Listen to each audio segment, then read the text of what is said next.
ఎన్టీఆర్ జిల్లా గంపలగూడెం మండలం కొనిచెర్ల గ్రామంలో గుర్తు తెలియని వ్యక్తులు మాజీ సీఎం వైఎస్ఆర్ విగ్రహం ఎడమ చెయ్యి ధ్వంసం చేశారు. పార్టీ నాయకులతో కలిసి వైసీపీ మాజీ ఎమ్మెల్యే నల్లకట్ల స్వామిదాస్ విగ్రహాన్ని పరిశీలించారు. పేద ప్రజల గుండెల్లో గూడు కట్టుకున్న వైఎస్ఆర్ విగ్రహాన్ని ధ్వంసం చేయడం దారుణమన్నారు. విగ్రహాన్ని ధ్వంసం చేసిన సంఘ విద్రోహ శక్తులపై చర్యలు తీసుకోవాలని డిమాండ్ చేశారు. శిక్షించే విధంగా చర్యలు తీసుకోవాలని చెప్పి పోలీస్ శాఖ కూడా విజ్ఞప్తి చేస్తూ ఎలాంటి అవాంఛనీయ సంఘటనలు తావు లేకుండా సామరస్యపూర్వక వాతావరణంలో ప్రతి ఒక్కరు కూడా పల్లెల్లో జీవించాలని చెప్పి కోరుకుంటూ అదే వైఎస్ఆర్సీపీ కోరుకునేదని చెప్పి తెలియజేసుకుంటూ గెలుపోవటంలో సహజం. ఓడిపోయినంత మాత్రం కుంగిపోయలేదు.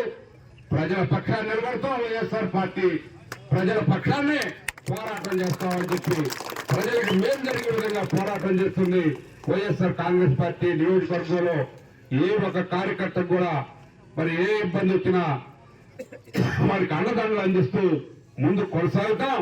ప్రజల పక్షాన్ని నిలబడతాం. ముఖ్యంగా వైఎస్ఆర్